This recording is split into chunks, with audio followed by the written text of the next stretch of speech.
6-year-old girl is found viciously raped and murdered. No witnesses, no murder weapon. It's up to forensic science to catch her killer. But the science points to someone no one suspected. It was 7 weeks ago yesterday that Andrea Atkinson disappeared from her home.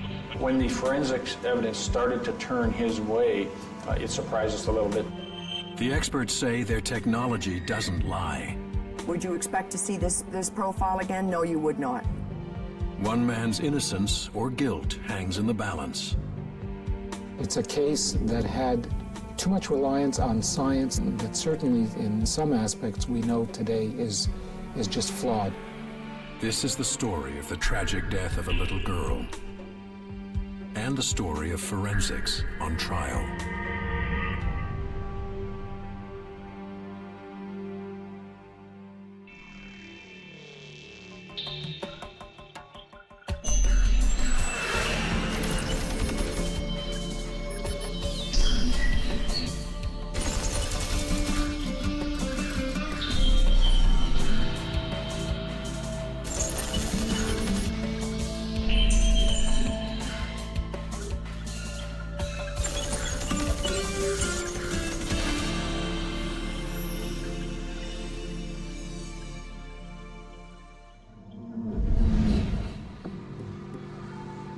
October 14th, 1990, a low-rent apartment building in downtown Toronto. It's a quiet Sunday morning on a holiday weekend. A 6-year-old girl named Andrea Atkinson goes missing.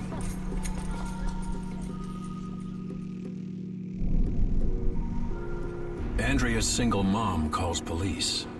She describes her daughter as blonde, outgoing, wearing a pink coat and blue stockings. An apartment key is tied to a whistle around her neck.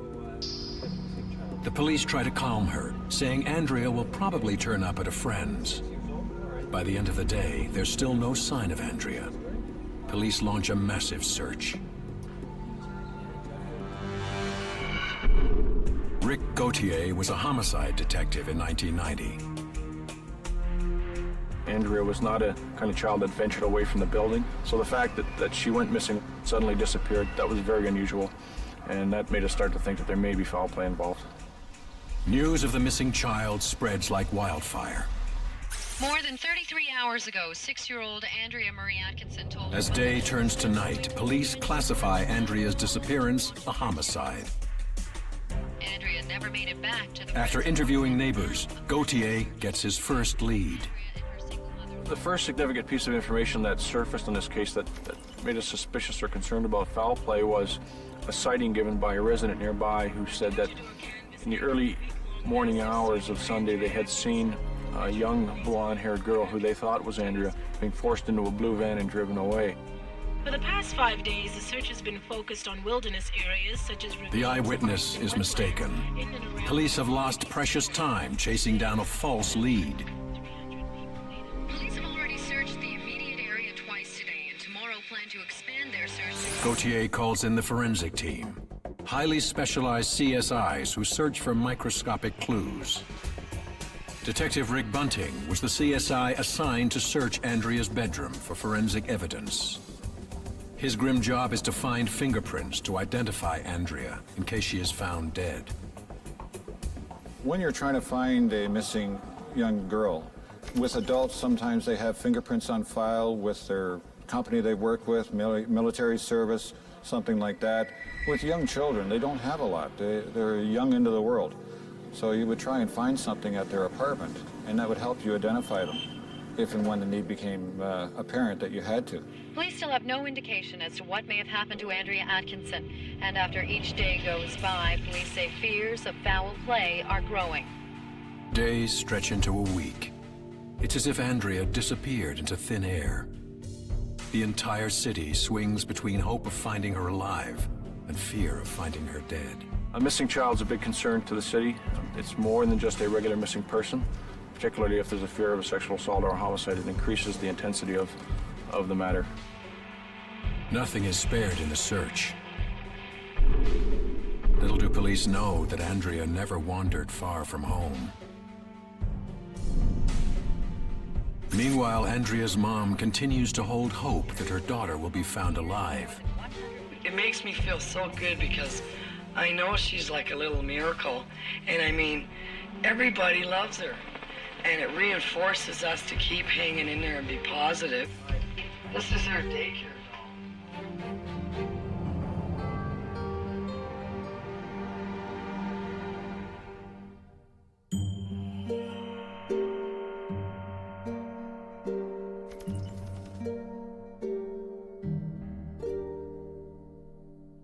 9 days after she went missing, Andrea Atkinson's lifeless body is found in the boiler room on the 6th floor of her apartment building.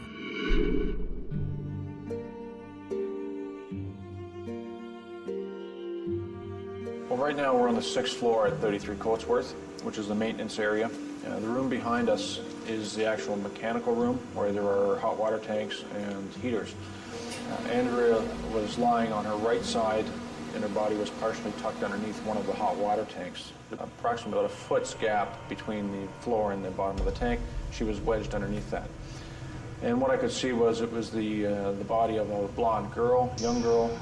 Next to Andrea was a series of cards that she used to play with, and there were the New Kids on the Block, I think, were the name of the group. Those cards were scattered about the floor in front of her.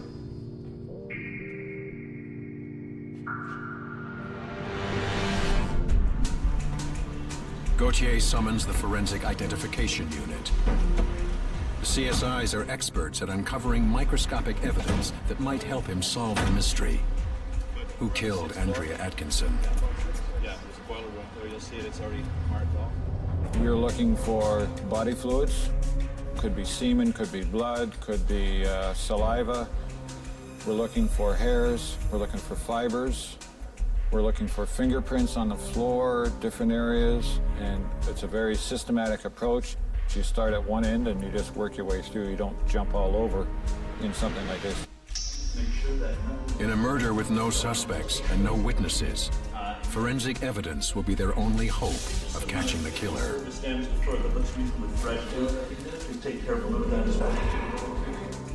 Tony Tesserolo is a forensic scientist who specializes in trace evidence. The transfer of hairs and fibers between locations or between individuals all stems back to what was said by Dr. Edmond Locard, a French scientist, who said that the microscopic debris that covers our bodies are the mute witnesses, sure and faithful, of all our actions and all our encounters. What he meant by that was that whenever two objects come into contact, there's always a transfer of material between them. A vicious killer is on the loose, and Gauthier is determined to catch him.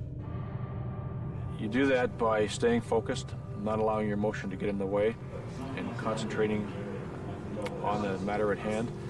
Some of us call it keep your game face on, and that's what it is. You stay focused on what your job is, and your job is to find out what happened.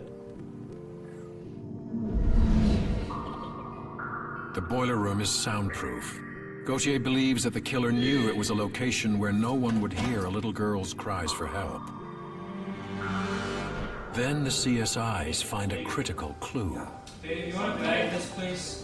I think it's a child's bracelet. That's exactly what it looks like. And as we stood back and looked, we saw that there was a small bracelet on the floor just to the right of where I'm standing. That area is swept in. And when you got down to the floor level and looked a little closer, you could see that there was in fact a reddish color smear that had been dried upon the floor. If it's blood, this could be their best hope at finding out who killed Andrea Atkinson.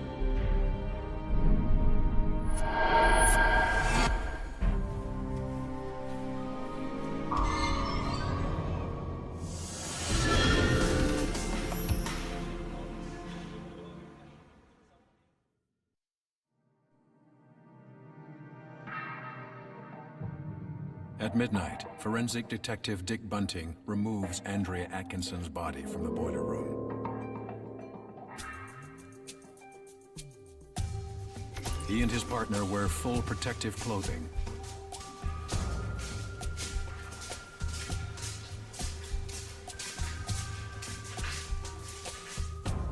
Bunting says it's critical to avoid contamination of the crime scene. We have to be able to collect the evidence so that we can say exactly where it came from. Also, we have to be well aware that we don't contaminate that evidence, add anything to it, take anything away, or collect it in such a way that we may degrade it. You have to think of her as a crime scene. You have to be able to use her, to have her tell you what happened in her own way. This is when CSIs sometimes make mistakes. Leo Adler is a defense attorney who has pitted himself against forensic experts for 3 decades.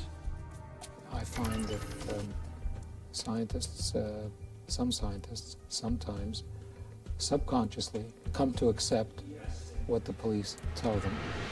And like a lot of people, they come to resent when someone questions them and perhaps finds fault with what they do. For Adler, the forensics surrounding Andrea Atkinson's murder soon become an obsession. Late last night, the body of a small girl was carried on a stretcher from the apartment complex. The news of Andrea's murder shocks the community, leaving a city paralyzed with fear. A killer is still on the loose. Police say forensic identification confirms the remains. I wouldn't let my daughter out. Paranoid. I feel paranoid. Andrea's mother cannot face the reality that her only daughter is gone. Homicide detective Rick Gauthier admits police made a mistake in not finding her body sooner. The officers that were in charge of the search did not have in their possession a copy of the blueprints for the building, and in hindsight that turned out to be a significant error. What they did not realize is that on the 6th level, although it's not a full floor, there's an elevator room and a maintenance room, and that ultimately is where Andrea was found. For the CSIs, losing 9 days is a major setback. If we had found Andrea Atkinson within a day or two of her being murdered, the evidence would have been probably a lot greater, the physical evidence, because the condition of the body lent to a lot of degradation of evidence. And we have those questions, you know, if only we could have found her a lot earlier. Gauthier zeroes in on a handful of maintenance workers who have keys to the locked 6th floor. He takes 3 men to headquarters for questioning. The first has a criminal record, which is of interest to Gauthier. The first that we dealt with was a gentleman who worked here as a cleaner. He was under suspension at the time that this happened.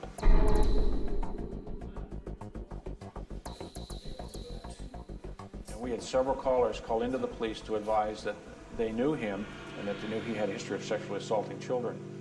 The second knew Andrea well. He used to sleep with her mother. The second, cleaner or maintenance individual, he also had been involved with Andrea's mother for some time in a personal relationship. So he was well acquainted with Andrea.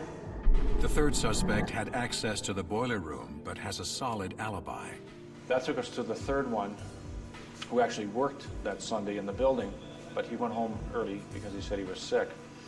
And he was somebody who had been in trouble with the law, but it was minimal. All 3 deny killing Andrea. Gauthier decides that the cleaner who had been involved with Andrea's mom is his prime suspect.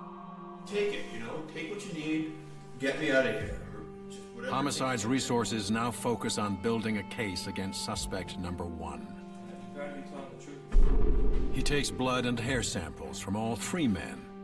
At a time before DNA testing, blood typing and hair matching are the best forensic tools available.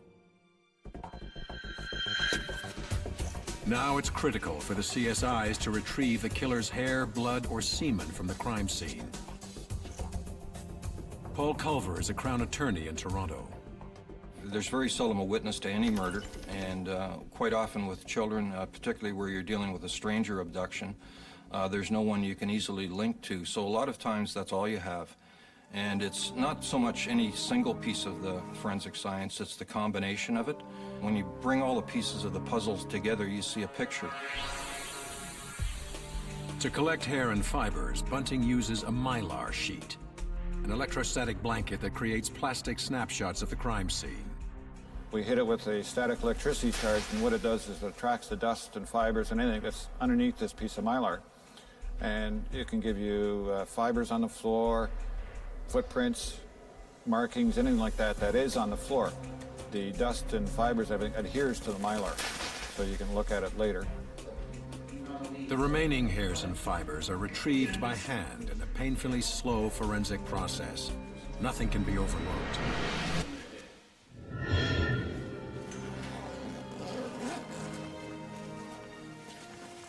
That night at the morgue, a scan with a UV light reveals semen stains on Andrea's clothes. Whoever killed her also raped her.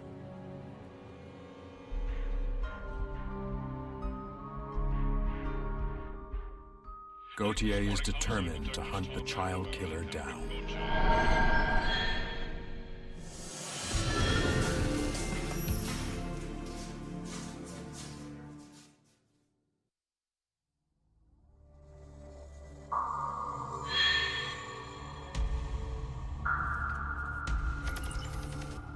The morning after the discovery of Andrea's remains, the autopsy begins. The body is so badly decomposed that the coroner cannot determine the cause of death. A dead body often reveals clues about the crime and the killer. Not this time. Andrea's body had been in the mechanical or the boiler room for approximately 9 days.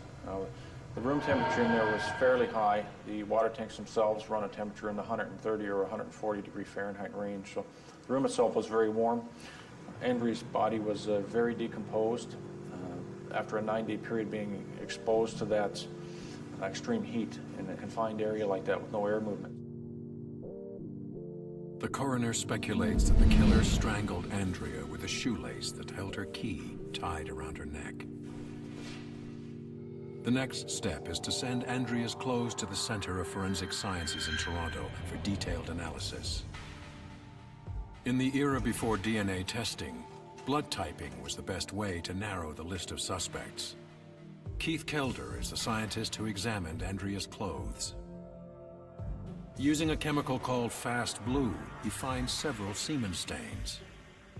And they were in the seat area of the panties, dress, and leotards, inside and outside. So several spots, several locations. The 4 universal blood types are A, B, AB, and O.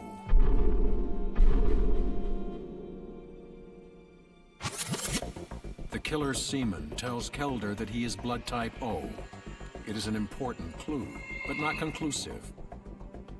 30% of the male population has the same blood type as the killer. And so here was evidence that was of some help, but that's it. It was able to put it on the scale of inclusion and exclusion. The question now, are any of Gautier's suspects type O? Then a twist. There is a new suspect, Andrea's mom's boyfriend. Ruth had a new boyfriend who had recently just moved in. Now, his name was Doug. Police say Douglas Heinbach is to be interviewed regarding Andrea's whereabouts. In cases where children get sexually assaulted or go missing and end up murdered, we always start in the home and work our way out. And a new boyfriend who had a history with the police was of interest to us.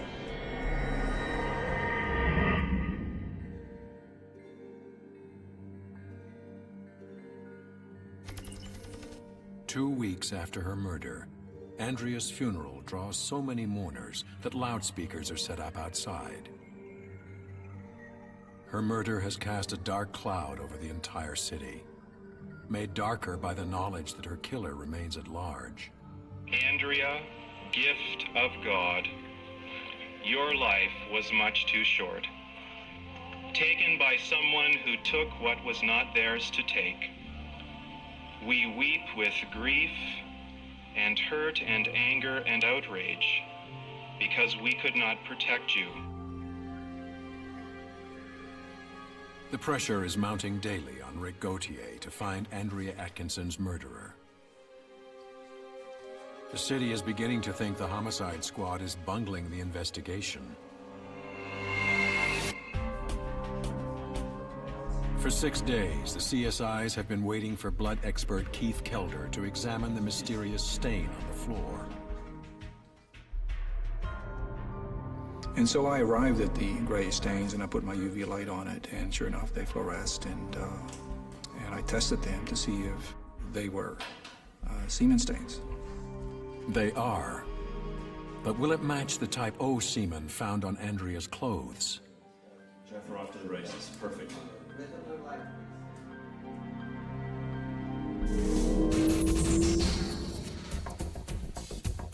Meanwhile, another team of scientists analyze the hairs which Bunting CSIs have retrieved from the crime scene.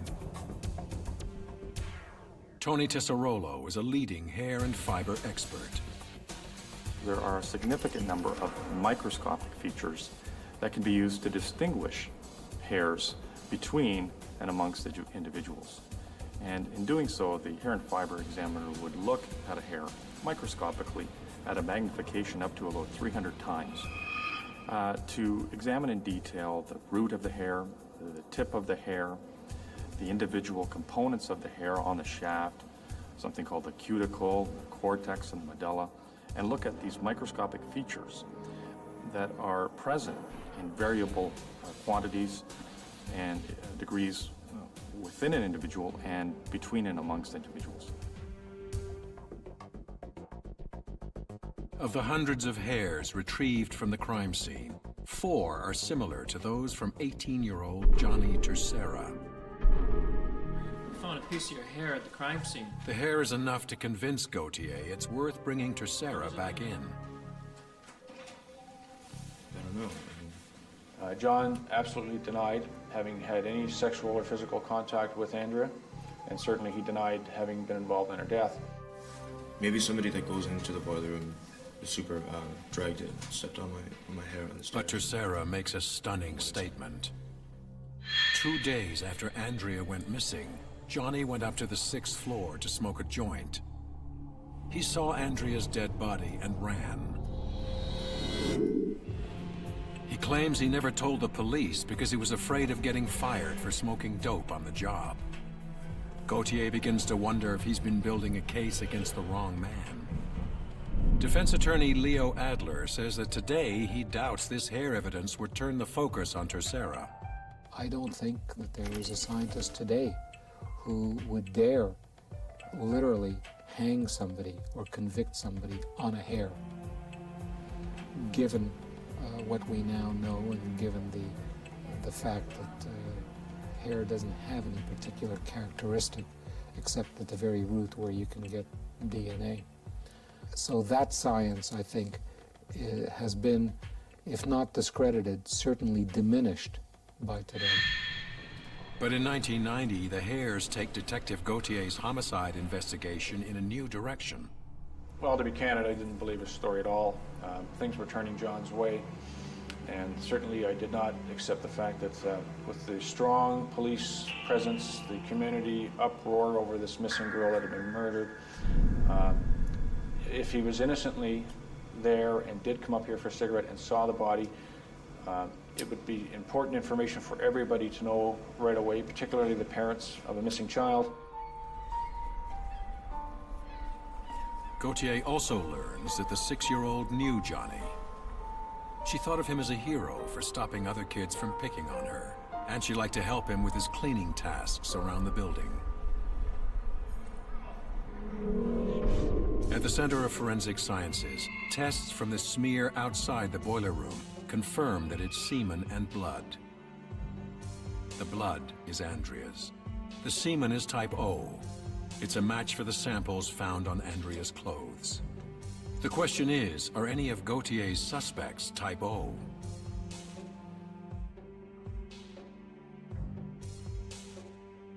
Kelder sends the crime scene samples over to the new radical DNA department.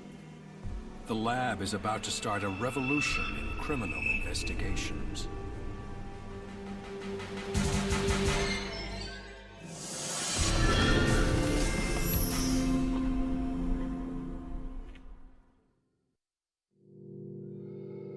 In 1990, DNA profiling had barely been tested in the criminal justice system worldwide. The rape and murder of 6-year-old Andrea Atkinson was Toronto's first major case. Pam Newell ran the Center of Forensic Science's groundbreaking DNA lab in 1990. 99.9% of all of our DNA is exactly the same. And it's DNA that says build a human being, put a head on the top, 2 eyes, a nose, ears, fingers, toes, liver that functions, heart that functions, etc. We're not interested in that DNA. We're interested in the DNA that is different amongst individuals. We're looking for DNA that's in regions of the DNA molecule that do not code for physical features or for physical functions. It's DNA in a repetitive sequence. Veteran homicide detective Rick Gauthier was skeptical. Back in the fall of 1990, DNA was something that we had just barely heard about. We certainly had not had any cases in Toronto involving DNA. And there was even controversy about whether or not it was a science back in those days. Dr. John Way helped conduct the DNA tests on the Andrea Atkinson case. So in a case like this, you'd be looking for blood, semen, saliva, anything that might contain DNA. Then you extract the DNA from those stains, and that's just a process of breaking open cells, releasing the DNA, purifying the DNA away from everything else that's in a cell, a lot of proteins, etc. And you end up with a pure preparation of DNA. It usually takes a week, 2 weeks to process that DNA and get it to a point where you can actually learn something from it and analyze it using the technology back in 1990. While Gauthier waits for the DNA results, he continues to gather more forensic evidence. CSI Rick Bunting hopes to make the invisible visible with a forensic technique called superglue fuming. Now, superglue is a process whereby you add cyanoacrylate, and that's a type of glue. We built a hood with plastic, put some of these glue fuming items that create the fumes inside this hood, and then let it sort of fumes to sort of vaporize throughout this hood. Once the enclosure was removed by ourselves, we then used a type of fingerprint powder. A few fingerprints are found in the area around the stairs. The process works, but who will the prints match? 4 weeks after Andrea was murdered, the blood lab comes back with results of samples taken from the 4 main suspects. Comparison samples were submitted from 4 suspects. And these samples were subjected to ABO typing, and it was determined that 1 was an A secretor, 2 were B secretors, and 1 was an O secretor. A list of 4 is reduced to 1. John Tercera moves to the top of Detective Gauthier's list. The homicide investigator is shocked. To be candid, the first 2 individuals on the surface were of great interest to us because of their backgrounds. And then along came the 18-year-old who had a minimal police contact, didn't seem to have any, certainly had no history of anything like this. When the forensics evidence started to turn his way, it surprised us a little bit because we hadn't really gotten to John Tercera yet. Gauthier now focuses all his resources on Tercera. He gets a warrant to search his house, looking for clothing that might link him to the crime scene. Once we got the early forensic results back, we decided that we were going to attempt to obtain a search warrant for John's house. There'd been a quantity of fiber found on Andrea's body and her clothing that we thought would be of significance to this case. Johnny Tercera was wearing a pair of blue track pants that Sunday. The police confiscate them and send them to the lab for analysis. First of all, we do some microscopy to determine the diameter of the fiber, the overall color, and the cross-sectional shape. Exact colors are distinguished under different light sources. After that, the fibers are tested for biofringence or distinctive molecular structures. Finally, the fiber is heated to determine its melting point. And at the end of the application of this battery of tests, if we find no significant differences with respect to the results, from the question fibers and the known fibers, then we must conclude that they are microscopically similar and could have originated from that same source. Fibers from John's track pants are microscopically similar to those found all over Andrea's clothes. Defense attorney Leo Adler calls this junk science. We're not talking about some exotic, handmade, original Chanel creation that was worn by the assailant, containing a type of fabric that only that dress contained. We're talking about ordinary track pants of the sort. Very, very common. Again, I think today, no scientist in his right mind would say that and give the types of conclusions that were given at the Teixeira case as to matching and the likelihood of anybody else having the same type of fiber in their pants. Back in 1990, it's one more strike against Johnny Teixeira. Then the final devastating blow. DNA testing confirms the forensic trail. The result of the analysis was, number one, we were successful in generating profiles from the semen and from the blood in the blood semen stain from the concrete floor. And we were successful in generating profiles from both the blood and from the semen in the semen-stained, blood-soaked leotards from the body of Andrea Atkinson. And that the profile from the semen could not have come from 3 of the suspects and matched the profile from John Carlos Teixeira. Newell calls Gauthier. 7 million to 1. Johnny Teixeira killed Andrea Atkinson.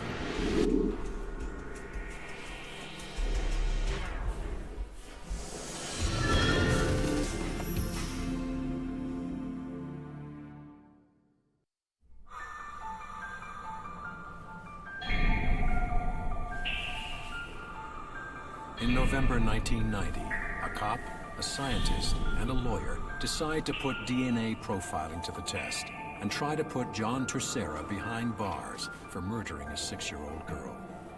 I remember very clearly meeting with Paul Culver and Rick Gauthier for the first time, bringing Autorad's DNA films with me to show them what a profile looked like and how easy it was to read that there was a match. And I think that they were less than impressed. The Autorad is a piece of clear plastic, a human barcode. The radical science claims that no 2 people's genetic codes are alike, and that the DNA found at the crime scene was left by John Teixeira. So this is the profile that was found on the sperm on the leotard of the victim.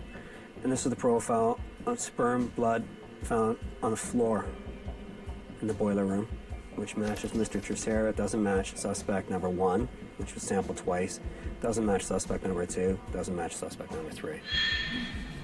And then they gave me the same cards. I can't say that I ever got it. My background is definitely not in science, but I knew Pam Newell. I knew that she was a very respected forensic scientist, and she did her best in layman's terms to explain to me. Detective Gauthier considers his options. Without the DNA profile, he's not sure he's got enough to arrest John Teixeira. On the other hand, the homicide detective is nervous about trusting a science he barely understands. Well, back in 1990, the thought of going to trial with DNA evidence with what we knew at that time, we were concerned. A homicide investigator knows that you only get one opportunity to prosecute these cases, and you have to present the best evidence you have. And typically in these cases, it's hair and fiber and serology. DNA was new, and we did not know what impact, if any, DNA was going to have on our case. He and his partner consult Crown Attorney Paul Culver, for whom the case has a deep personal meaning. Andrea Atkinson, who was ironically born on the same day as my daughter, the same day and year. She was exactly the same age. So a lot of the things that we saw in Andrea's life as a 6-year-old at that time, the Barbie dress, the new kids on the block card, the wanting to be out playing with their friends on a Sunday morning, became much more personal. Culver advises them to make the arrest.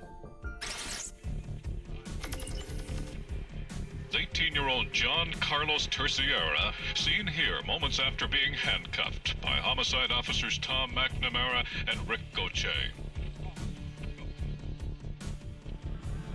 Defense attorney Leo Adler takes Johnny's case. He believes the 18-year-old is innocent. You get to know your client. You get to know your client very, very well, especially in a case such as this. Johnny has been consistent throughout that it wasn't him. No matter how I cross-examined Johnny,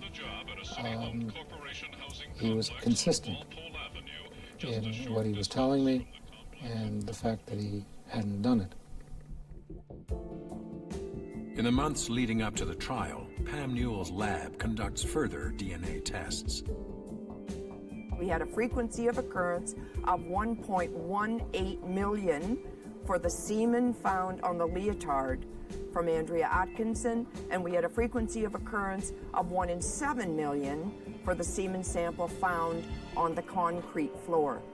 According to her tests, there is no doubt that John Terciera raped the 6-year-old. Now it's up to her to explain the science to a jury.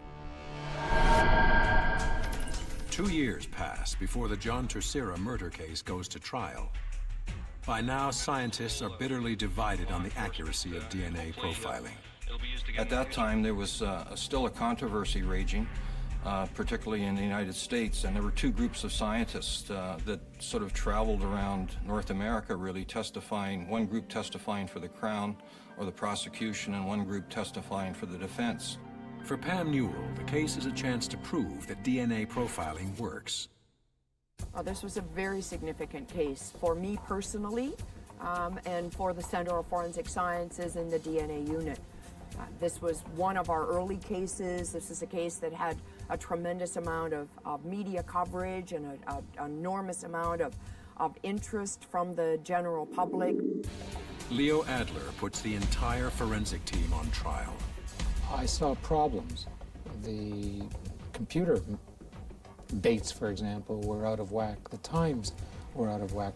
It wasn't scientific to me, at least in my view. And I felt that for this particular case, that the center was really biting off more than it could chew. The trial process here was strictly about forensics. It was an attack on the credibility of the police service. It was an attack on the Center of Forensic Sciences. It was an attack on the sciences themselves. And what was not dealt with was what happened with John Terciera that day. He testified he had nothing to do with this, but the trial was all about the forensics. Adler humbles the forensic scientists one by one. Despite superglue fuming and days of examining one partial print, Detective Bunting could not prove without a doubt that the print was John Terciera's. The ridges were there, the fingers were there. We spent a couple days trying to enhance, trying to get more out of those fingers, and we just could not get enough to identify them to anybody. Adler argues that because John Terciera had regular access to the boiler room, it's no wonder the CSIs found hairs similar to his. He even reveals that the blood Terciera voluntarily gave to police took an extra day to reach the lab, trying to create reasonable doubt whether it's his blood at all. I mean, ultimately, I think, I hope... Leo Adler is making a compelling case that forensics aren't foolproof. I think people have to realize that science is not always infallible. The head of the DNA unit at the Center of Forensic Sciences, Pamela Newell, testified. Up next is the prosecution's star witness and Gauthier's last hope, DNA expert Pamela Newell. You have more than your friends? Yeah, well.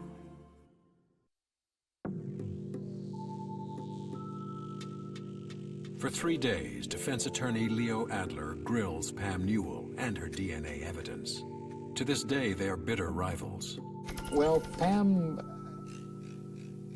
was the head and the scientist at that time. She was the DNA department at the CFS. And she very much wanted for DNA to not only be accepted, but for the CFS to become accepted. There was no accreditation system at the time. And she saw this as the case that would make her. In retrospect, I thought that if I cross-examined her at length, that the jury would see the problems with the case. I think that Mr. Adler's approach was that this was black magic, that we didn't know what we were doing. And his attack was, if he couldn't break down the DNA science, that he would break down the DNA scientists. In the final days of the 4-month trial, John Tercera himself takes the stand. His story never changes. He didn't kill Andrea Atkinson. The forensic scientists have made a mistake. The forensics are the forensics. They don't change, they don't lie. The facts stay the same. In John's case, he was an 18-year-old that had raped and murdered a 6-year-old girl. It's not something that is easy to admit to. After 2 days of deliberation, the jury returns their verdict. Johnny Tercera is found guilty for the murder and rape of Andrea Atkinson. 20-year-old John Tercera left the court a convicted child killer this afternoon. To this day, he declares his innocence. I can't believe that if Johnny did this, that he wouldn't have faced up to it by now. As I said, I've come to know him, and I've been doing this for almost 29 years, and maybe I've fallen for a story that isn't true, and that my assessment of him is wrong. But it's a case that had too much reliance on science that certainly in some aspects we know today is just flawed. Rick Gauthier has worked more child murder cases than any homicide cop in Toronto. He's certain he got the right man. A successful homicide investigator has to have the ability to detach their personal feelings from the case. And that is so important. It's too easy to get wrapped up in the community problem, the family issues that are surrounding it, and if you don't do that, no one else will. Leo Adler has appealed Johnny Tercera's murder conviction at the Supreme Court and has been denied. He's still convinced the CSIs were wrong. I think that there were problems with this case. I think that what I would like to see is not a reanalysis of the extract of DNA, which apparently may still be around, but I would like to take the leotards, which was the key piece of evidence because it's the leotards that the little girl wore, and do a modern-day DNA analysis. Newell says she has conducted this test. We went back to the extracted DNA from the samples in this case and used the most current DNA analysis system that's available. The profiles matched. The frequency of occurrence is now, with 13 different loci, is less common than 1 in the population of the world. So it's less common than 1 in 6 billion. In other words, it's virtual identity. Would you expect to see this profile again? No, you would not. In anyone who has ever been born or ever will be born. I think that's the end of the case. John Tercera's life sentence brings no comfort to Andrea Atkinson's mother. During the futile search for her daughter, she never gave up hope. We have a bond, and I can't get through life without her, and she can't get through life without me. In 1994, her words proved prophetic. She commits suicide on what would have been Andrea's 10th birthday.